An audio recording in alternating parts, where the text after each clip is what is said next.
আসসালামু আলাইকুম ওয়া রাহমাতুল্লাহি ওয়া বারাকাতুহু। নাহমাদুহু ওয়া নুসাল্লি আলা রাসূলিহিল কারীম। আম্মা বা'দ।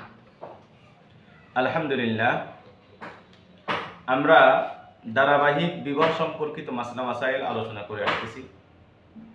আজকে আমাদের আলোচনার পর্ব হলো দেনমোহর নিয়ে। শরীয়তের দৃষ্টিকোণ থেকে দেনমোহর কি এবং কত প্রকার? দেনমোহর হলো বিবাহের সময়, বিবাহের মজলিসে মেয়ের পক্ষ থেকে ছেলের পক্ষের উপরে মেয়ের বিবাহের অধিকার হিসাবে যে টাকাটা ধরা হয় সেটাকে বলা হয় দেনমোহর।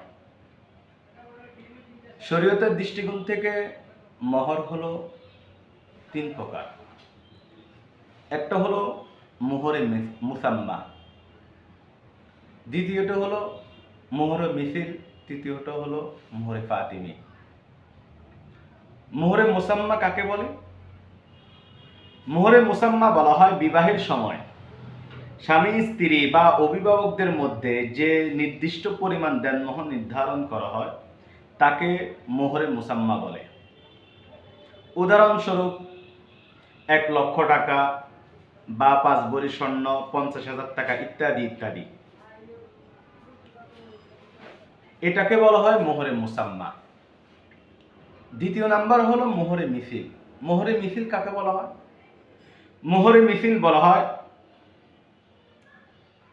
যে মেয়েকে, যে স্ত্রীকে বিবাহ করতেছে ওই স্ত্রীর বড় বোন অথবা খালা অথবা ফুফু, তাদের বিবাহের সময় যে দেনমোহরটা ধরা হয়েছে অথবা বংশ মর্যাদা অনুযায়ী যে দেনমোহরটা ধরা হয় তাকে বলা হয় মোহরে মিছিল। আর মোহরে ফাতিমি বলা হয় আল্লাহ রাসূল সাল্লাল্লাহু আলাইহি ওয়াসাল্লাম হযরত ফাতিমা রাদিয়াল্লাহু তাআলা আনহা এর বিবাহের ক্ষেত্রে যে দেনমোহরটি নির্ধারণ করেছেন সেই দেনমোহরকে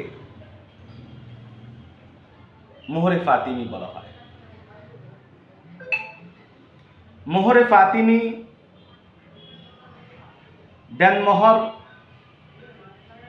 বা মোহরে ফাতিমি এটা কতটুকু সুন্নাহ বা কতটুকু গুরুত্ব, এই বিষয় বলতে গেলে এটা কোনো সুন্নাহ না, এটা হলো উত্তম কাজ।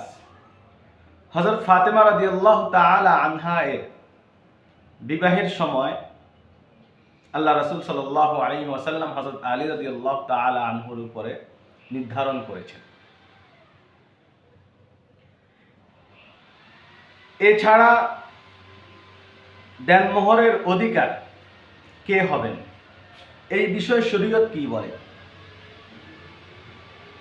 শরীয়ত এই বিষয়ে খুব গুরুত্বপূর্ণ আলোচনা করেছেন। 1 নাম্বার, দেনমোহর স্ত্রীর একান্ত অধিকার। পিতামাতা 2 নাম্বার, পিতামাতা বা অন্য কেউ স্ত্রীর অনুমতি ছাড়া গ্রহণ করতে পারবে না। 3 নাম্বার, স্বামীর উপর দেনমোহর আদায় করা এটা ফরজ। যদি দুনিয়াতে জীবিত থাকা অবস্থায় কোনো ব্যক্তি যদি তার স্ত্রীর দেনমোহর আদায় না করে তাহলে এটা ঋণ হিসাবে ধরা হবে। ওই ব্যক্তির মৃত্যুর পরে তার সম্পত্তি ভাগ হওয়ার পূর্বেই যেন তার স্ত্রীর যে দেনমোহরের অধিকার রয়েছে সেটা যেন পরিশোধ করে, এটা কর্তব্য। আর না হয় মৃত্যুর পরে হাসরের মাঠে হয়তোবা সে এই ঋণের মামলা দায়ের করতে পারবেন আল্লাহ তাআলার দরবারে। সুতরাং আমরা পুরুষরা চিন্তা করব দেনমোহর এমনভাবে নির্ধারণ করা যেন বিবাহের সময় পরিশোধ করতে পারে অথবা কিছু সময় বিলম্বিত করে দেনমোহরটা সে পরিশোধ করতে পারে। এখন আসি আমরা বর্তমান সমাজের মধ্যে 10 লাখ, 20 লাখ, 30 লাখ দেনমোহর ধরা হয়। এই বিষয়ে শরীয়ত কি বলে?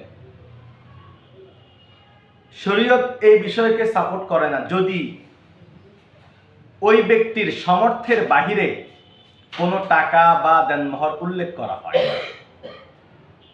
শরীয়ত বলেছেন ছেলের সামর্থ্য অনুযায়ী দেনমোহরটা নির্ধারণ করা।